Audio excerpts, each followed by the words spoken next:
Greetings, YouTube. The Doctor is in. Dr. Urias Papers here, coming at you with another commentary on Dungeons and Dragons. And welcome back to the channel that brings power gaming to the next level. Today on the Doctor Spell Prognosis, we are talking about the spell Power Word Kill. We are going to be giving this spell a solid A. I'm not giving it an A+ or an S for very specific reasons, but we're going to get into that. But first, don't forget to hit that subscribe button. If you like this video, hit the like button. If you have any questions or comments, please leave a question or a comment. And don't forget to hit that notification bell so you know when I have another video out. All right, let's get into it. Power Word Kill is a 9th level spell that is usable by bards, sorcerers, warlocks, and wizards. Takes one action, has a range of 60 feet. It only has a verbal component. That's one of the great things about this spell. It has a great range too. Doesn't have a save. It's the School of Enchantment. Now, I'm not 100% entirely sure. I don't believe that previous versions of this were School of Enchantment. But, I mean, it is usable by bards. And sorcerers are charismatic, and so are warlocks.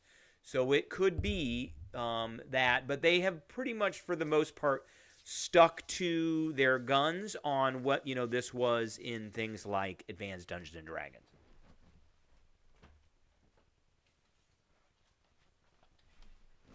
So, looking at the spells from Advanced Dungeons and Dragons, first edition.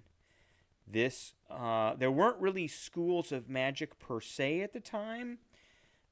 This was a conjuration summoning spell, not an enchantment spell. But I think they kind of made this an enchantment spell because there's a word in the first sentence, and because bards can use this. I guess it's the power of the word that doesn't do like necromancy, or it blows things up like evocation. So let's get into it. You utter a word of power that can compel one creature you see within range to die instantly. If the creature you choose has 100 hit points or fewer, so 100 equal to or less than 100 hit points, it dies. Otherwise, the spell has no effect. Very simple. Very, very, very simple spell. You got 100 hit points or less, you're gone. You're dead. That's it. No saving you. You don't go to the dying condition.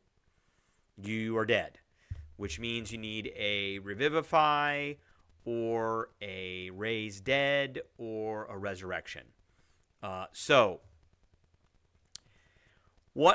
is very simple. There are a number of pros, and there's one big giant con to this. So pros for me are, it's an action, it's only a verbal component, it does have a 60-foot range, and there is no save. All four of those things are very pro to me. Now, cons are the 100 hit point rider on this, that condition that you have to have. If you got 101 hit points, it does nothing. If you got 100 hit points or less, it does something. Now, most big bads that the players are going to be going after will have more than 100 hit points. But once you get them to 100, then this spell becomes extremely effective at ending a combat. A party can take a creature down to that within a round. If it is a well-constructed party of adventurers, player characters that work as a team, because this is a one-action casting time, I would say that using a reaction, possibly, to holding it until such a time that maybe 3 of the other players have had their chance to attack. Players should talk to themselves about how they would use this spell. Obviously, it is going to require a little metagaming, unfortunately. There is that phrase, metagaming, because you do have to kind of guess as to how many hit points a creature has. But you can, for the most part, do that. I mean, players could have fought some kinds of big bads in the past, and they'll know generally how many hit points they have, as far as like maybe they fought an ancient dragon before of one color, and now they're fighting an ancient dragon of another color, and they have kind of come to the conclusion of how many hit points they have. So it probably is very important for those player characters to keep track of how many hit points of damage they themselves do. Now, as a DM, I will let players know when they do full damage to something. So if it's something that's resistant to fire, then I will tell them. And let's say they cast a fireball, I will say, not all of that damage seemed to go through. It seemed to be resistant. You saw it resist. So they kind of get a clue as to whether they're doing full damage or if they're doing less than full damage, and so they can kind of keep track. If the party's got a Gloomstalker in the party, then they're going to dish out massive amounts of damage in that Nova round, et cetera, et cetera. So on the flip side, the other side of the coin, per se, if you will, the DM can also use this spell effectively, and I have killed many, many players. Well, I have not. The big bads have killed many, many, many players with this particular spell. Now, again, that it's not too much of a stretch for a big bad to whack one of the players with this spell, considering at this high a level, players are not going to have like 200 hit points. They're probably going to have around 150, 160 on average.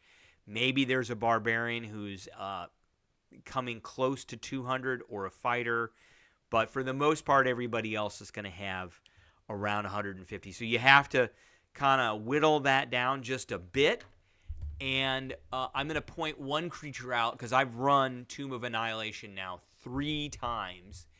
And I always kind of mix and match some of Acererak's spells. But he does come in the package with a power word kill. He actually has 2 9th level slots, not 1 9th level. And he has 2 8th level slots, not 1.